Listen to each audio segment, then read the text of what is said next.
terminology your next 5 moves came from that I'm using, applying it to Reed Hastings.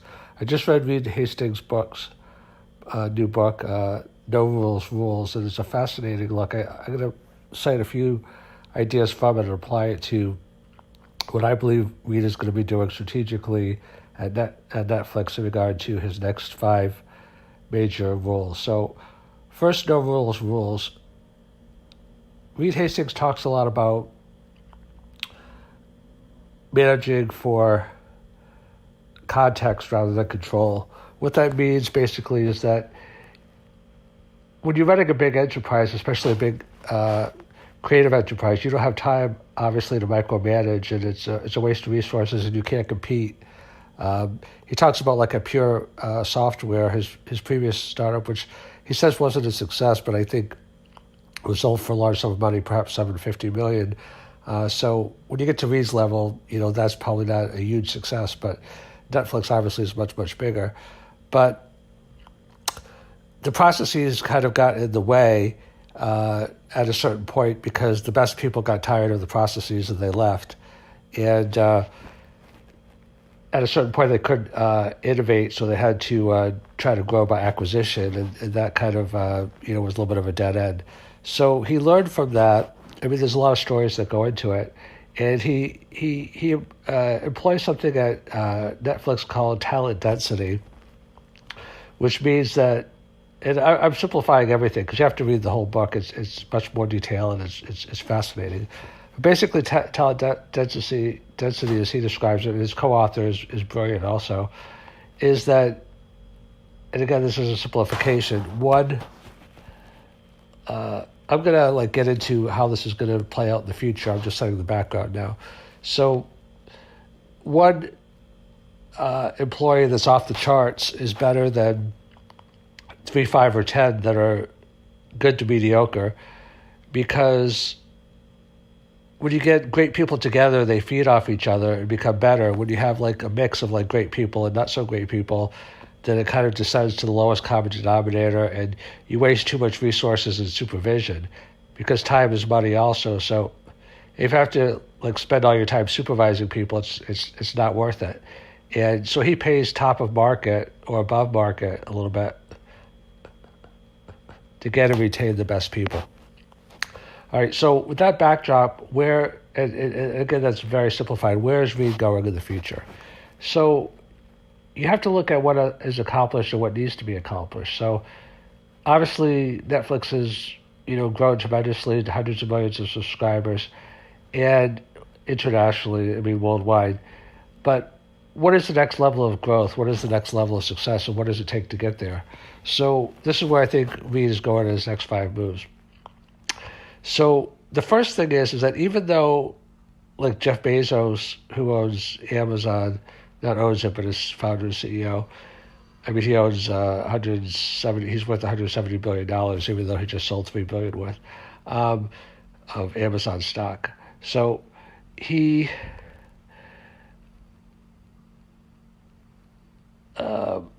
so Netflix, their 2 major competitors are Amazon and Amazon Prime and Disney Plus. There's quite a few other streaming services, but what is going to differentiate Netflix going forward from Amazon and Disney Plus specifically? So I want to focus on that and see where I think Reed Hastings is positioned and is likely to go. So on a macro level, both in terms of the companies and the CEOs, let's look at those individually. Reed Hastings worked in the Peace Corps, and I think he's very kind of philosophically and personality, relationship driven. That came through a lot. He believes in making it like a sports team rather than a family, so he doesn't get carried away in terms of relationships being the be all, the end all. But he's very, very big on feedback. It has to be the 360 feedback. It has to be regular. It has to be very candid. So he's built a culture where you take the best people of talent density and then you provide them an environment where they can make mistakes, but they have to learn from their mistakes. and they're responsible, and if there's someone better, they get replaced. Now, Jeff Bezos is kind of a little bit similar to that, although he uses different language, because Amazon doesn't pay the greatest, but they really have like an innovation culture. Now, what I was going to say before is that Amazon is focused on their own culture as opposed to competitors. They're focused on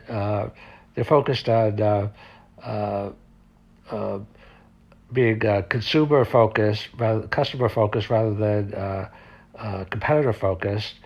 And so, what's going to differentiate Amazon Prime and Netflix and Disney Plus?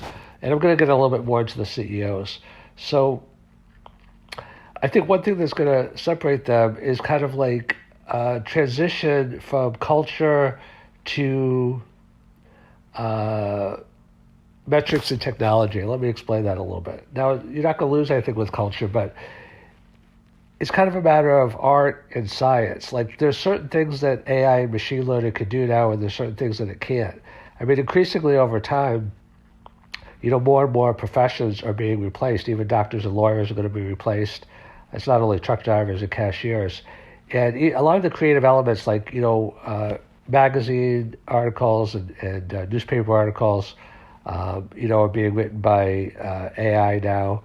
And Watson has a lot of applications. So the future of Netflix and content is going to be much more AI and machine learning driven, to kind of get a scientific, if you will, understanding of what kind of content to look for patterns.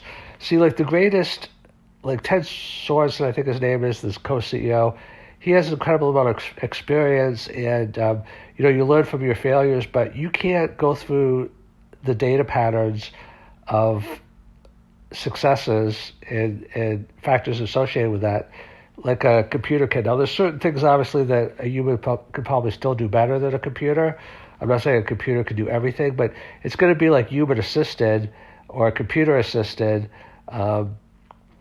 just like how robots are now being made more collaborative so that they can work with human beings, because there's certain things that humans could do better. Like humans could do fine motor pickups, although computers are getting better at that also. So it's going to be kind of like a collaborative thing. So Reed Hastings, in one of his next 5 moves, he's going to move Netflix more towards a touchy-feely, if you will, type of environment where it's individually driven in terms of hits and determining hits, to more of a kind of like a standards. Like, people will still be individually accountable, but there'll be like the creative people will be interfacing more with data scientists and machine learning people to learn exactly how to put some science into the art. Now, I want to say a little bit about Netflix versus Amazon versus Disney. It's going to be hard for Netflix totally to compete with Amazon Prime, because Amazon is an AI leader. And you could argue that, AI is going to have more of less of an effect, but most people agree that in almost every industry, including in creative industries, I mean, even actors are being replaced by CGI. So some people feel it's not going to be any actors anymore, by and large. So how is Netflix and how is Reed Hastings going to compete with the AI capabilities of Amazon?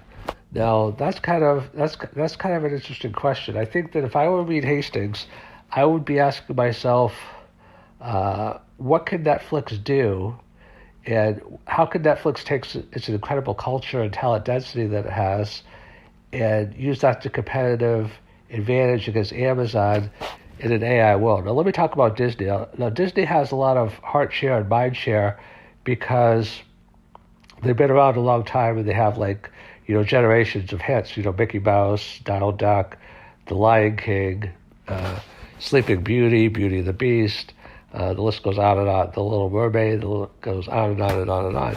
And I watched a master class by Bob Iger, who's recently retired, I think, and he's just brilliant. He had the courage to go against his own board as one of his first decisions, and he made I forget which purchase it was, maybe Pixar or Lucasfilms. I'm not sure. I think it might have been Pixar, because he said their animation wasn't up to snuff and they needed to. I mean, to tell Disney when you just get hired as CEO that your animation is not up to snuff and you have to buy somebody else, takes a lot of courage. And I think Reed Hastings and Jeff Bezos are both innovators. Like, I want to talk about a little bit about Reed Hastings' next move also,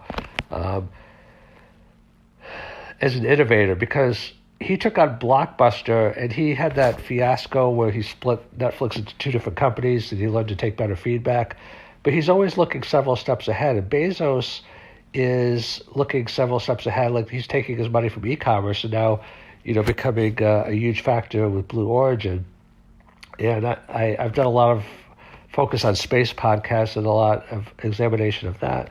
But not Michael Eisner, Bob Iger, and now I think Bob Chapek is the new CEO. Bob Iger was an incredible innovator also in terms of new thinking and how to. He was a little bit late to the game on streaming, but the idea is that how are these companies going to differentiate themselves? Like, how can Netflix take their culture and apply it to this new world of content, and be more efficient that way? So, a couple thoughts in that regard. I think that Netflix has more of an international expertise than Amazon. Like, Amazon sells all over the world, but I think Amazon is kind of like more getting their feet wet in terms of like what content is popular in different parts of the world. So I think that Reed Hastings has a little bit of a leg up there. And I think that Disney obviously is an iconic brand across the world. But I think that one area that Amazon has an advantage that Netflix, I think, and Reed Hastings need to do as one of their next 5 moves is to learn more about convergence. Like, Amazon is kind of like a conglomerate, a modern-day conglomerate, because they do hardware, they do content, they do e-commerce. So, nowadays, like, content is going to be affected by e-commerce, it's going to be affected by blockchain, it's going to be affected by, robotics and nanotechnology, all these different artificial intelligence, all these different technologies, Internet of Things, crypto, are interfacing. So you can't just be a content company and be the winner in the long term. You have to understand all these convergences. So Reed Hastings is one of his next 5 moves. Has to become not just a content company, but he has to become almost like a logistics company. Like, let me explain. Like, Amazon is not necessarily an e-commerce company. They're really an AI company, masquerading as an e-commerce company, because their AI, is in cloud services, it's in delivery services, it's in Alexa, and so Netflix, Reed Hastings and Netflix, he's going to have to expand his capabilities to understand, like, IoT and artificial intelligence and all the other different realms that I was talking about. So I think that Netflix has the advantage there. Now, in terms of Disney, I think Disney has the international reach, in a way, in terms of mind share that even Netflix doesn't have. So I think that is something that, Reed Hastings is also going to have to examine in his next 5 moves.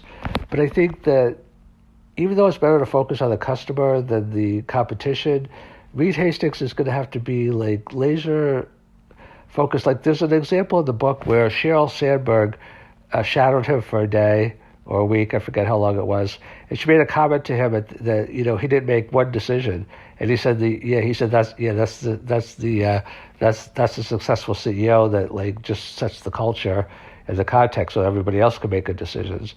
And the co-author of his book, No Rules Rules, says, "How much time do you have for the book?" And Reed goes, "Oh, I have plenty of time." So I think Reed knows how to free himself up. I think as Reed is freeing himself up, one of his next 5 moves is going to be to really, like, do a deep dive on some of these other convergent technologies, because we don't live in a world of domain-specific knowledge anymore. We live in a world of convergence. And I think Netflix is vulnerable to being wiped out by something that comes from across the bow. like what happens if crypto is like, blockchain is tied into uh, uh, content intrinsically, and Netflix knows nothing about crypto. I mean, that's just one example. So I think as one of his next 5 moves, Reed Hastings has to become like an expert and hire experts on all those cross disciplines and cross domains that are going to interface with content increasingly. Like we live in the law of accelerating returns, and what happens is the amount of change is less than expected in the short term, but it's more than expected in the long term. And product adoption cycles are shorter and shorter and shorter. It used to be that like it took generations for a new product to take hold, like the maybe like the steam engine or even the airplane, and then it's getting shorter and shorter. And now Instagram got to 1 billion in 2 years, and Uber got to 60 billion in I think like 7 or 8 years. Eventually, we're going to get to $1 trillion company in like 6 months. So Reed Hastings has to learn how to use all these convergences to his advantage to not only compete against Amazon and Disney, but to really compete. Like every company is becoming like every company, like Apple, Facebook, all the FANG companies. They all really compete against each other because tech company is like every company is becoming a tech company. So every company is like cross pollinating with every other company. So Reed's going to have to get much broader in his understanding and his implementation of these other technologies.